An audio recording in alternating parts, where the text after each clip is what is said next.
Bonjour, donc aujourd'hui une nouvelle vidéo sur le stockage d'énergie sous forme d'air comprimé. Donc comme le disait un commentaire, c'est un moyen de stockage qui est déjà disponible, qui existe, qui est avec des machines qui sont robustes et simples à entretenir, réparables et sécuritaires. Et éventuellement l'impact écologique est peut-être plus faible que d'autres moyens de stockage, mais je ne suis pas trop sûr de ça. Je vous laisse donc vous faire une idée à la fin de la vidéo sur dans quelle situation ça pourrait être intéressant de stocker l'énergie électrique sous forme d'air comprimé. D'abord on va faire quelques calculs théoriques. On va commencer par un peu de vocabulaire. Pour comprimer un gaz, on va utiliser un piston qui va comprimer le gaz dans un cylindre. Et pour ce faire, il va donc exercer un travail sur le gaz. Ce travail, ça va être l'énergie qu'il faut fournir pour comprimer le gaz. A l'inverse, on va faire une détente, donc on va laisser le gaz pousser sur le piston et donc déplacer le piston. Et à ce moment-là, ça va être le gaz qui va exercer un travail sur le piston. Ça sera l'énergie qu'on va pouvoir récupérer pendant la détente. Maintenant, il faut savoir qu'il existe deux façons idéalisées de réaliser une compression ou une détente. Imaginons que le cylindre est complètement isolé, donc on va mettre une isolation autour du cylindre pour pas qu'il y ait d'échange thermique avec l'extérieur. À ce moment-là, pendant la compression, l'air à l'intérieur du cylindre va chauffer, et pendant la détente, l'air à l'intérieur du cylindre va à nouveau se refroidir jusqu'au point où elle était au départ. Ce type de processus s'appelle un processus adiabatique, c'est le cas dans un système complètement isolé. Si maintenant on enlève l'isolation et qu'on suppose que les échanges thermiques se font complètement, donc ça va être le cas si on a une compression ou une détente très lente, et bien à ce moment-là, la température des gaz à l'intérieur va rester constante puisque toute la chaleur qui sera produite pendant la compression va être évacuée vers le milieu extérieur. Et à l'inverse, pendant la détente, le milieu extérieur va venir réchauffer l'air à l'intérieur, ce qui va permettre de ne pas le refroidir pendant la détente. Et on va appeler ça un processus isotherme, ce qui signifie à température constante. Alors il est évident qu'aucun processus n'est jamais complètement adiabatique ou isotherme. En général on va être un peu entre les deux, c'est-à-dire qu'on va perdre un peu de chaleur, il va y avoir un peu de transfert de température, mais pas tant que ça, puisque souvent les processus ils sont assez rapides. C'est-à-dire si vous comprimez rapidement de l'air, vous allez voir que l'air va chauffer, même si l'air elle est dans un réservoir qui n'est pas isolé, en métal par exemple, et ça va mettre du temps avant que le transfert thermique se fasse. Question, à votre avis, lequel de ces deux processus permet de stocker le plus d'énergie à pression et volume donné? Si vous avez une idée, arrêtez la vidéo maintenant et mettez un commentaire. Bon, maintenant que vous avez mis un commentaire, on va pouvoir continuer. La prochaine chose à comprendre, c'est qu'est-ce qu'une énergie mécanique et comment on la calcule. Alors souvent, l'énergie mécanique, c'est appelé le travail d'une force, et ça va être la force exercée sur un objet multipliée par la distance sur laquelle on a déplacé l'objet. Alors, vous allez peut-être vous demander pourquoi on a défini l'énergie de cette manière-là. Cette définition remonte à mon avis aux Grecs anciens qui ont découvert donc la loi des bras de levier et qui ont donc remarqué que cette grandeur-là, la distance parcourue multipliée par la force, c'était un invariant lorsqu'on fait des choses avec des bras de levier. Je ferme la parenthèse ici, donc l'énergie ça va être la force multipliée par la distance parcourue. En l'occurrence ici ça va être la force exercée par la pression du gaz sur le piston, et la distance parcourue ça va être la distance parcourue par le piston. Maintenant il y a un problème, c'est que cette force elle n'est pas constante. Et oui, parce que lorsque vous faites une détente, la pression va diminuer au fur et à mesure que vous déplacez le piston. Dans ce cas-là, on va devoir faire appel à un outil très important des mathématiques et de la physique, qui est l'intégrale. Dans le cas d'une force variable, il faut donc faire l'intégrale de la force pour obtenir l'énergie. Donc l'énergie, ça va être intégrale de f de x dx, où x, c'est la position du piston. Maintenant, la force, on la connaît, c'est la pression fois la surface du piston. Et finalement, ce terme surface du piston fois dx, ça va être la variation du volume. Et donc au final, on se retrouve avec la formule intégrale de P dV. on va commencer par la détente isotherme. C'est un cas où c'est plus simple, puisqu'on a la loi des gaz parfaits qui nous dit que PV égale nRT. P la pression, V le volume, et de l'autre côté, N c'est lié au nombre de molécules, R c'est une constante, et T c'est la température. Or, dans le cas isotherme, la température reste constante, donc on a P fois V égale une constante. Donc la pression, on peut l'exprimer facilement en fonction du volume, V, ça va être la constante divisée par V. Et donc, au final, l'intégrale qu'il faut calculer, c'est intégrale de constante divisée par V. Et ça, on connaît une primitive, c'est le logarithme de V. En bidouillant un peu tout ça, on obtient la formule suivante, où cette fois la pression elle est exprimée en bar. Le volume du gaz comprimé au départ, c'était 1 mètre cube. Et j'ai rajouté un terme, là, le terme ici, à la fin. Ça, c'est pour prendre en compte la pression atmosphérique qui, en réalité, pousse le piston dans le sens opposé au mouvement et qui fait donc diminuer l'énergie totale qu'on peut récupérer. C'est assez important de prendre cette perte en compte, puisque c'est souvent oublié dans Wikipédia France, par exemple. Ils oublient de prendre en compte la pression extérieure qui fait donc diminuer l'énergie qu'on peut récupérer grâce à ce système. Et donc voici la courbe, c'est cette courbe en vert là, qui représente l'énergie stockée en fonction de la pression dans un mètre cube d'air comprimé. Donc la pression elle est donnée en bar ici. Une petite remarque, c'est que moi je prends en compte ici aussi la pression extérieure qui appuie sur le piston dans l'autre sens et qui donc fait diminuer l'énergie qu'on peut stocker. Dans Wikipédia France, ils se trompent et ils aboutissent à cette courbe là. Donc il n'affiche pas la courbe, hein, mais c'est cette courbe là et on voit qu'elle est bien au-dessus de la courbe verte que moi j'ai trouvée. Maintenant, évidemment, la pression que je donne ici, c'est la pression absolue, donc c'est pas la pression que le manomètre du compresseur affiche. La pression affichée par le manomètre, c'est la pression par rapport à la pression atmosphérique. Et pour avoir la pression absolue, il faut ajouter à peu près un bar, puisque la pression atmosphérique c'est un bar. Donc c'est normal que ici on ne stocke rien si on est à un bar pression absolue. Hein, on est à 0 énergie de stocker à 1 bar pression absolue, ce qui correspond à 0 bar sur l'afficheur du compresseur, sur le manomètre du compresseur. Maintenant on va reculer un peu, donc par exemple si on veut avoir 1 kWh d'énergie stockée, il faut à peu près 18 bars de pression dans un mètre cube d'air. On recule encore, on voit que la courbe elle a tendance à monter de plus en plus on monte en pression. Donc on peut stocker en quelque sorte de plus en plus d'énergie si on monte en pression.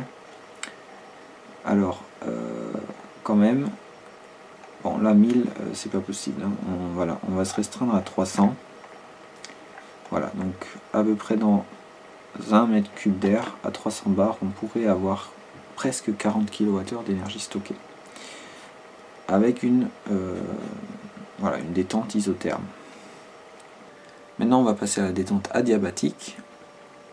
Wikipédia nous dit que dans le cas d'une détente adiabatique, on va avoir pas P fois V égale constante, mais P fois V puissance gamma égale constante, avec gamma ça va être une valeur, et ils disent que pour l'air c'est à peu près égal à 1,4. On va voir ce que ça va donner. Donc cette fois on va avoir cette formule ici, et je vous montre ce que ça donne au niveau de la courbe. Elle ressemble à ça, pour un gamma égal à 1,4. Maintenant ce qui est intéressant, c'est que normalement, si gamma égale 1, on a à nouveau PV égale constante, donc P fois V puissance 1 égale constante. Donc normalement, si on diminue le 1,4, on devrait se rapprocher de la courbe isotherme. Et effectivement, c'est le cas. Voilà, pour gamma égale 1, on est sur la courbe isotherme. Gamma inférieur à 1, ça n'existe pas. Moi, je l'ai calculé, mais ça n'existe pas. Et donc, voilà, gamma égale 1,4. On est là. Et on peut s'amuser peut-être. Il y a des gaz qui ont 1,6, il me semble, pour valeur de gamma. Et on voit que voilà, la quantité d'énergie stockée, elle diminue avec l'augmentation de gamma. On se remet là. Voilà. Et on se retrouve avec mon compresseur qui est basé sur le compresseur de frigo ici et la bouteille de gaz pour voir la consommation d'énergie. Ce compresseur il a une consommation très variable, autour de 50 watts à faible pression. Ça monte à 100 watts quand on est à 8 bars. Donc on ne peut pas juste multiplier la consommation par le temps, la puissance par le temps pour trouver l'énergie. Il faut avoir un truc comme ça qui intègre la puissance pour trouver l'énergie totale consommée. Je vais mettre ce ventilateur aussi sur le compteur d'énergie. Il faut savoir que les compresseurs du commerce, ils ont un système de ventilation intégré qui nuit au rendement. Donc là, c'est normal que j'ajoute un ventilateur pour refroidir le moteur. Ensuite, on va rapporter le volume de la bouteille de gaz à 1 m3. On va pouvoir comparer ça à mes données théoriques. On va mesurer la température de la bouteille. 18,9 degrés. Le ventilateur consomme 33 watts. J'allume le compresseur. On consomme 135 watts. 132. Là on est à 128 watts. Donc là la bouteille c'est 19,1. Le moteur il est à 24. Donc là on mesure la température. 34,8 degrés sur le moteur. 35,2 au milieu. Et la bouteille elle est à 19,5 donc elle n'a pas beaucoup bougé. 19,2 plus bas. On a consommé donc 0,078 kWh. 78 Wh en 39 minutes. Donc rapporté à 1 m3, le compresseur de frigo ça donne ça. Bah, il est où? Ah, il est là. Voilà. Donc on voit que c'est pas efficace du tout. Ça m'étonne parce que je pensais justement que les compresseurs de frigo ils étaient plutôt efficaces pour comprimer, même s'ils mettent longtemps à comprimer. Je vais recommencer parce que, comme je vous ai dit, la consommation normalement du compresseur c'est autour de 50 watts à vide. Et là c'était autour de 100 watts. Donc j'ai mis du diesel comme lubrifiant dans le compresseur. J'avais l'impression que le lubrifiant était trop épais. Et maintenant la consommation elle est un peu réduite. Ah, donc là on est à 70 et ça diminue un peu. On est à nouveau un peu au-dessus de 8 bars, donc on va arrêter là.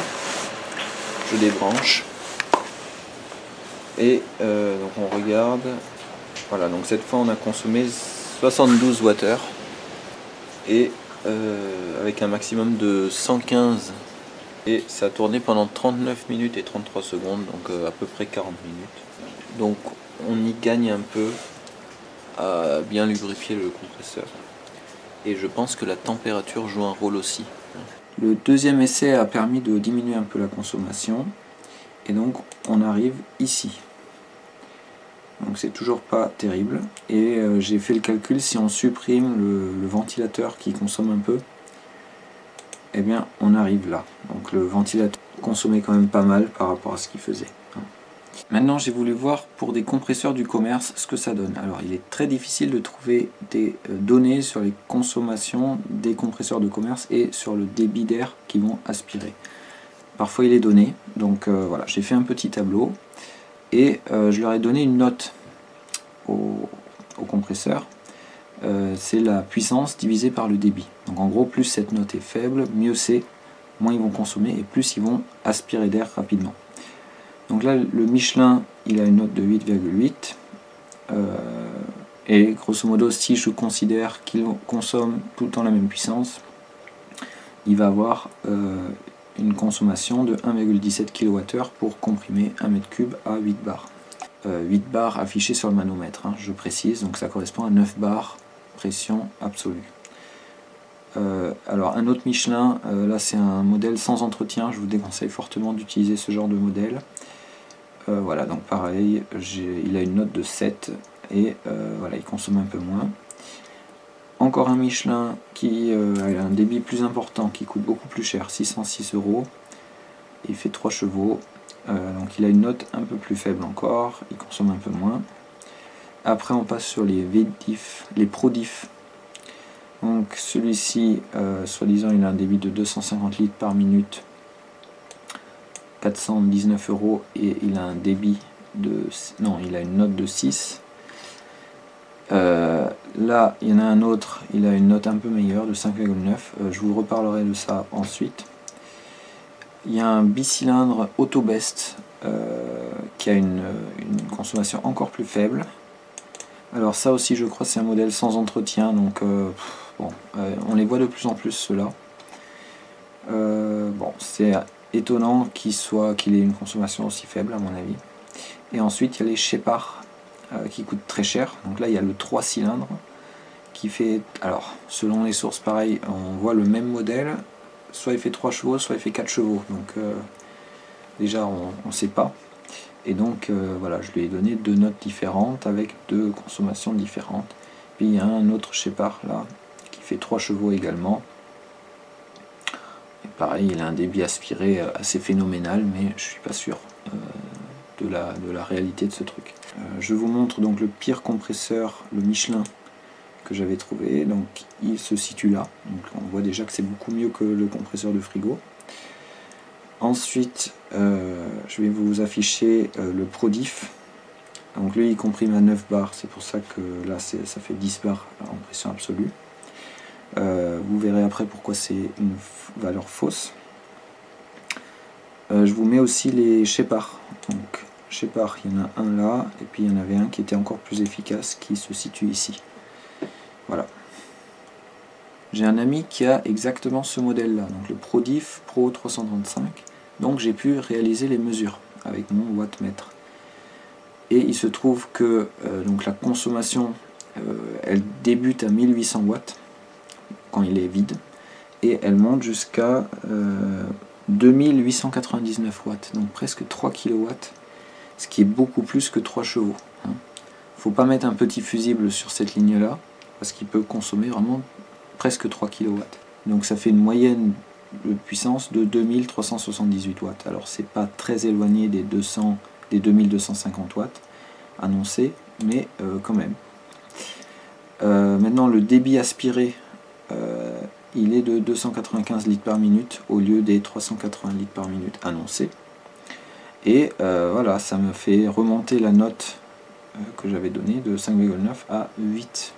Et la consommation, elle est plus élevée aussi. Et donc le ProDiff 335, au final, il ne se situe pas là, mais il se situe là, c'est-à-dire très proche de mon Michelin, qui était le pire compresseur que j'avais auparavant. Voilà, donc il me semble que les fabricants ils donnent des chiffres qui les arrangent. Donc pour la consommation électrique, ils vont plutôt donner une consommation électrique moyenne. Et pour ce qui est le débit d'aspiration, ils vont plutôt donner le débit aspiré maximal. Voilà.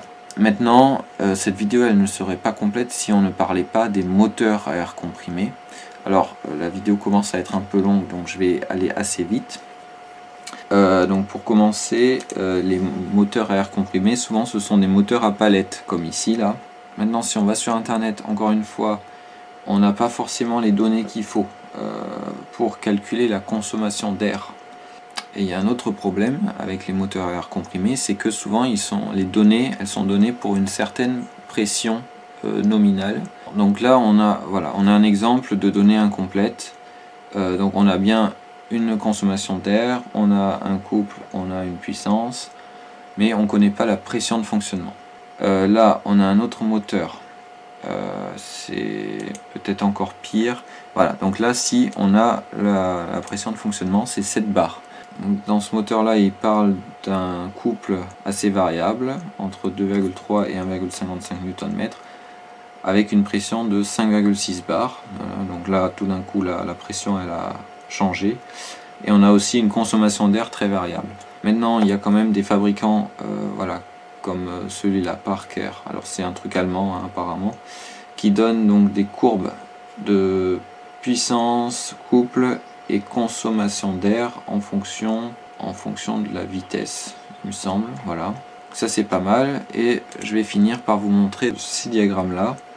Donc là on a effectivement la puissance, mais cette fois en fonction de la pression, et on a la consommation d'air par kilowattheure, donc c'est très bien, c'est exactement ce qu'il nous faut en fonction de la pression, encore une fois. Donc là, comme la pression va diminuer pendant qu'on vide notre réservoir d'air, eh bien ce genre de données là c'est très important, c'est beaucoup plus adapté à nos besoins pour calculer l'énergie qu'on va pouvoir récupérer quand on va vider le réservoir d'air. Donc là par exemple je me mets dans la colonne avec où on consomme le moins, donc ça va être celle-ci où le moteur tourne à 2500 tours par minute, et je vais commencer, donc admettons qu'on commence à 8 bars mais qu'on a un réducteur de pression qui diminue la pression à 6 bars. À ce moment là on va pouvoir déjà consommer l'air entre 6 et 8 bars avec cette consommation d'air là. Et ensuite on va pouvoir faire le calcul, donc de 6 à 5 bars on va consommer cette consommation là, etc. Et de cette manière là, jusqu'à 3 bars, j'arrive à une production d'énergie totale de 71 Wh pour 1 mètre cube d'air à 8 bars. Maintenant j'estime que dans les 3 bars restants, voilà, on aurait une dizaine de Wh de plus, donc on arrive à 80 Wh d'énergie restituée après la décompression de ce réservoir de 1 mètre cube à 8 bars. Donc maintenant je mets les performances du moteur sur ce graphique. Le moteur il se situe ici. Donc on a le meilleur des compresseurs calculé, là, le Shepard numéro 2, et puis la consommation réelle du ProDiff. Et donc si on essaye de comparer les rendements entre le compresseur Shepard et l'énergie restituée par le moteur, on aura un rendement de l'ordre de 15%. Si on prend le rendement entre la compression par le ProDiff 335 et la restitution de l'énergie par le moteur, on a un rendement de 6,6%. Donc ce sont des rendements comparables aux moteurs thermiques, même plus faibles que les moteurs thermiques. Bien sûr c'est parce qu'on prend en compte la partie stockage. Si on voulait vraiment comparer ce moteur à air comprimé à un moteur thermique, il faudrait plutôt comparer le moteur à la théorie. Dans le cas d'une détente isotherme, on va avoir un rendement de 24%. Sauf que en réalité, les moteurs à air comprimé, c'est pas des détentes isothermes, c'est beaucoup plus proche de la détente adiabatique. Donc dans ce cas-là, on a un rendement plutôt de l'ordre de 42%, ce qui est plutôt pas mal.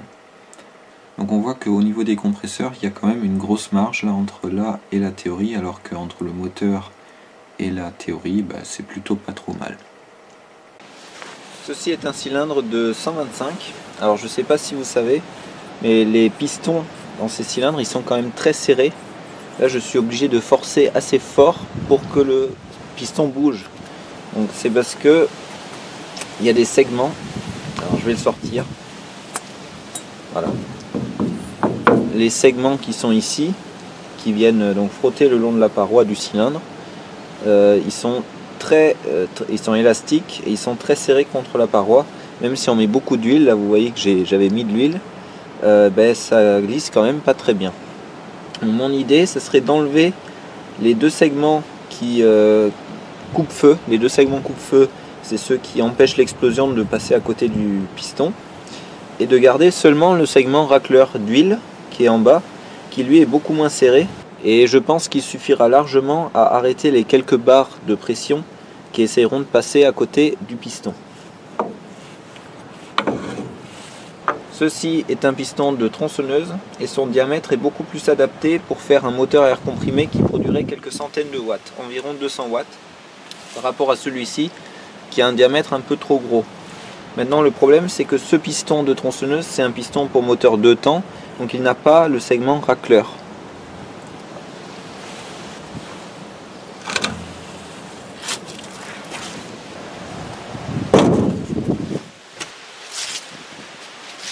Ça c'est un moteur 4 temps de 50 cm3 qui contient tout ce qu'il me faut, il est déjà lubrifié, il y a de l'huile dedans, c'est impeccable pour mon projet.